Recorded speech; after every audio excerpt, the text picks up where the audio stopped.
Greetings, I'm John the Spirit. Some gemstones are just water dyed increasingly blue, and welcome to Ultimate Alchemy Recap Supershorts. In the last episode, we got dirt, and therefore dyes.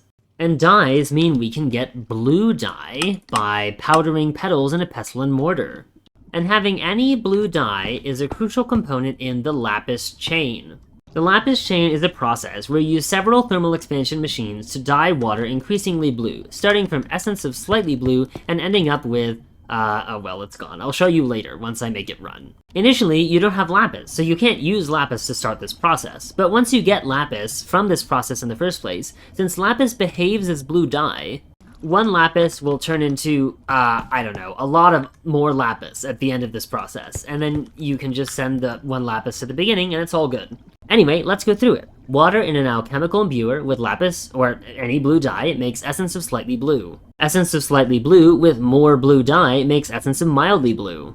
Also in an alchemical imbuer. Then we have a couple fractionating still processes where the fluid just turns into another fluid, so essence of mildly blue becomes essence of blue, and that becomes essence of very blue. Note, we're using our very helpful friend, auto output, to shove the fluids from one machine to another. Then comes an alchemical imbuer recipe. If you stick essence of very blue in an alchemical imbuer, with pulverized gold, you'll get essence of royal blue, which is cute. Wow, you need gold to become royal.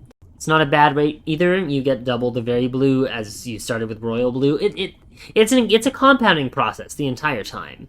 Once you get essence of royal blue, you can put it into a fractionating still to make essence of true blue, which finally can become Lapis in a fluid transposer with diorite.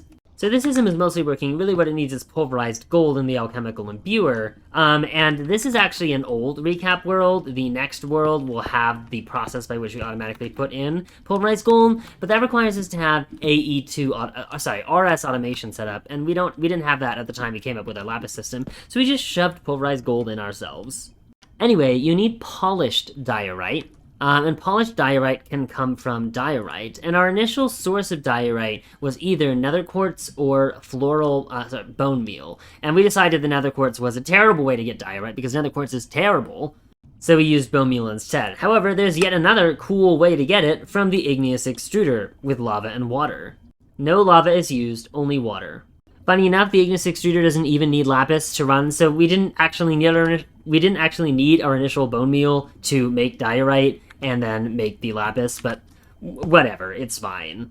We're getting water from the igneous extruder by pulling out of the bottom of this aqueous accumulator. Are we? Yes, we are. Okay, there's just a long line from the aqueous accumulator all the way over there. The thermal expansion aqueous accumulator gathers water as long as it is in, quote-unquote, a pool. This basically counts as a pool, apparently. I wonder if it were deeper, would this aqueous accumulator run faster? I don't know, but it runs fast enough. Amusingly, it's not doing that's interesting. I don't know if we've been running our Lapis. Well, I'll find out in the new world whether or not Lapis is going into this alchemical imbuer, because there's no input on the bottom, which there should be in order for this transfer node to get into it. Oh well. Anyway, so that's how you get Lapis, and it is worth automating this. It's not really that hard. It's just a lot of thermal expansion machines. It's 3 fractionating stills, 3 alchemical imbuers, and a fluid transposer. And if you don't run any of them at any greater than the lowest speed, that's 140 RF per tick. The early power that you get from getting Lapis, however, is the wonderful overclocked generator. The overclocked generator requires Lapis. It's basically a super fast extra utilities furnace generator. It can run at a maximum of 4,000 RF per tick and uses any burnable fuel, except for buckets of lava. And since we have a lovely, cute, adorable, infinite supply of wood from this item barrel, we can just shove wood into this overclock generator en masse. To do that at speed, we use an item translocator, which can transfer items really, really fast, like crazy fast. We put glowstone on it so it could transfer a stack at once, but then we discovered that we didn't actually need to do that because the overclock generator can only consume 1 item a tick, which is very sad. Because oak wood only generates 300 RF, so small, fucked up.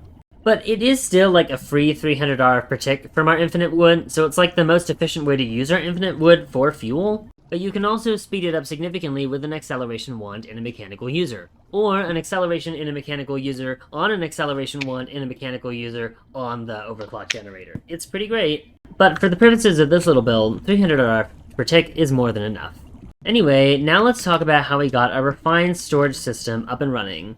The fundamental material of refined storage is quartz-enriched iron, which you might think is terrible because quartz is so expensive, but in fact, it is actually just silver and iron in this pack. You can put iron and silver in an induction smelter to get 2 quartz-enriched iron.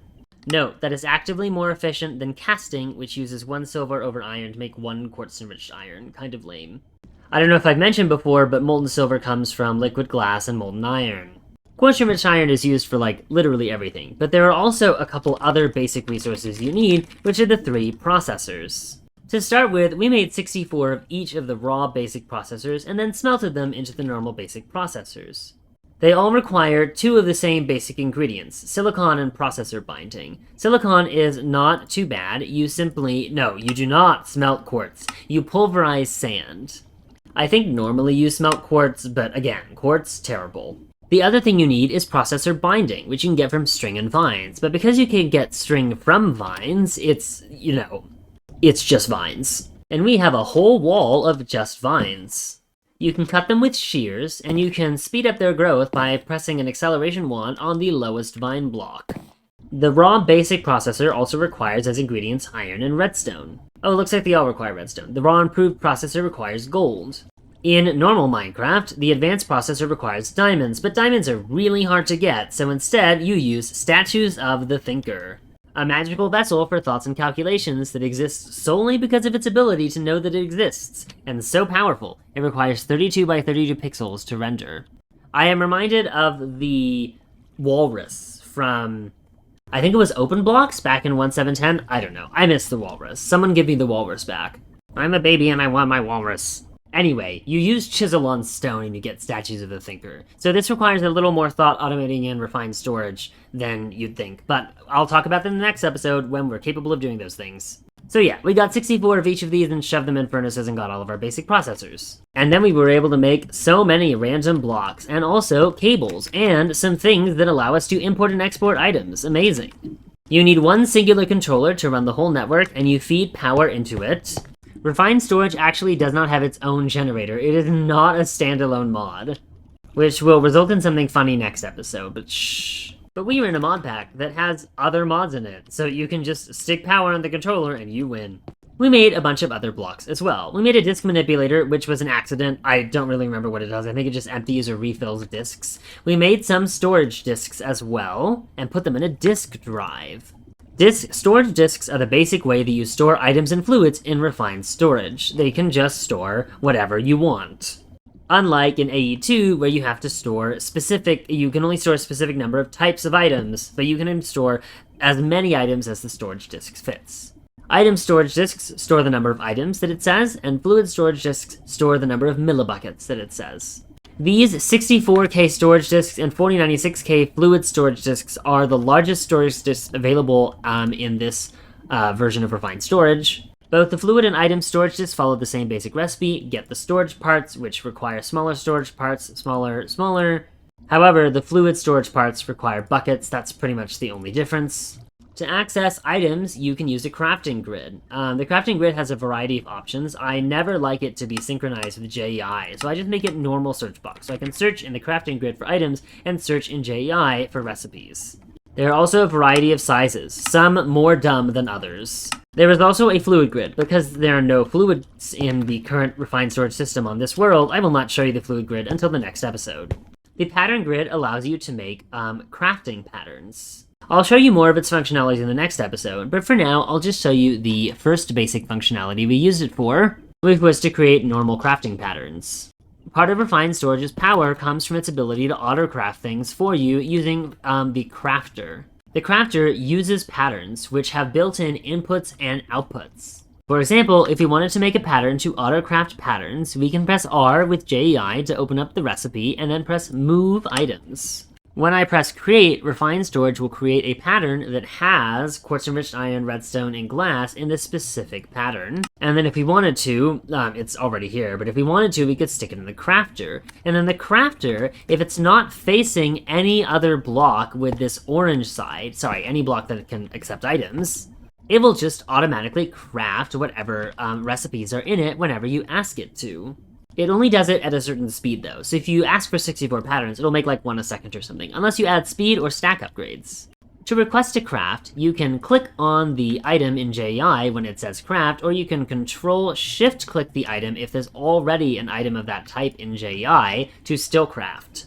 I'll show you with destruction cores, Control-Shift-click, and it'll let you craft. But we don't have something like that for destruction wands, so it doesn't work. You can't empty a pattern once you've filled it, but you can replace it. You just click the create button and it replaces what's in the pattern. While refined storage has a lot of its space in its disk drives, sometimes you have a ton of an item and you just want to put it in something like a barrel or a drawer and still have access to it in your refined storage system. You can do that using external storage.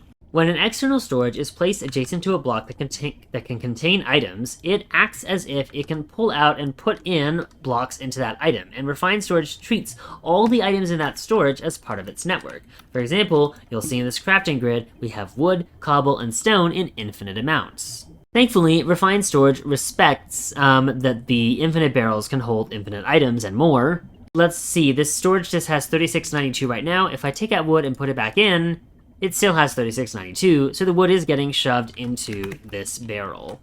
I'm not really sure how refined storage treats these external storages in terms of priority. If some kind of storage device, like a disk drive or an external storage, has a higher priority, items will be inserted into it and extracted from it first before any other areas that those items could be inserted into. And if it's a lower priority, then items will be put in that building last. But I think that if a building already has a certain type of item, refined storage will try to put that item into that building first. Still, I am not really sure how it makes that decision. We also decided to set up a refined storage external storage for gravel and sand as well. And in order to access an iron pickaxe, instead of running yet another extra utilities transfer pipeline all the way over here, we are using a refined storage exporter. An exporter takes items from the refined storage system and shoves them into an outside block, exporting them from the system. We have it exporting an iron pickaxe, and we are ignoring damage, use damage no, so that any iron pickaxes can get shoved into this chest. And the source of those iron pickaxes is, of course, a chest connected to the extra utilities iron pickaxe maker, because we're not smart. I mean, we're smart enough, I guess. It's fine. And this, of course, has an external storage on it. An external storage which only fits one singular item. I was also able to test a theory I had. When I took out an iron pickaxe and put it back into the refined storage system, I expected it to appear in the mini chest, but instead I now have 2 iron pickaxes and my disk now holds 3693 items. That suggests that refined storage does not know it should put an iron pickaxe into its external storage unless you partition it that way. So let's see what happens when I instead partition it to hold iron pickaxes. We'll take out the first iron pickaxe from the crafting grid and determine that we only have 3692 items in the storage disk. And now let's pick up the iron pickaxe and put it back in. It looks like it still didn't go in the mini chest. Wow. Even though the external storage is partitioned for it. Fascinating. So this tells me that external storages will only put items into their chests if there is already such an item in the chest, or I guess if there's no space for it in the system, which you should really never let happen. If you're using an external storage for general item storage in refined storage, it might work in AE2, but you certainly should not be using it in refined storage. So anyway, the last thing we did was stick external storages on all of the other things we automated already. Copper, tin, iron, redstone. We also automated glowstone. Wood fuels and goes into this furnace. This autocrafter makes charcoal from torches, and this autocrafter makes glowstone, and puts it in an item barrel, which we have an external storage on. Anyway, that's the beginning of our refined storage system. In the next episode, I'll talk about all of the many automations we did with refined storage, some of them crazier than others. For now, however, that's it for today's episode. As always, if you have any comments that you can provide to viewers on tips for this mod pack, please let us know. Arch and I cannot receive feedback on our playing of this mod pack because we will have finished this mod pack before the episodes are posted. Which I will try not to let happen again, but I really wanted to experiment with my ability to finish a damn series. Anyway, bye, have fun.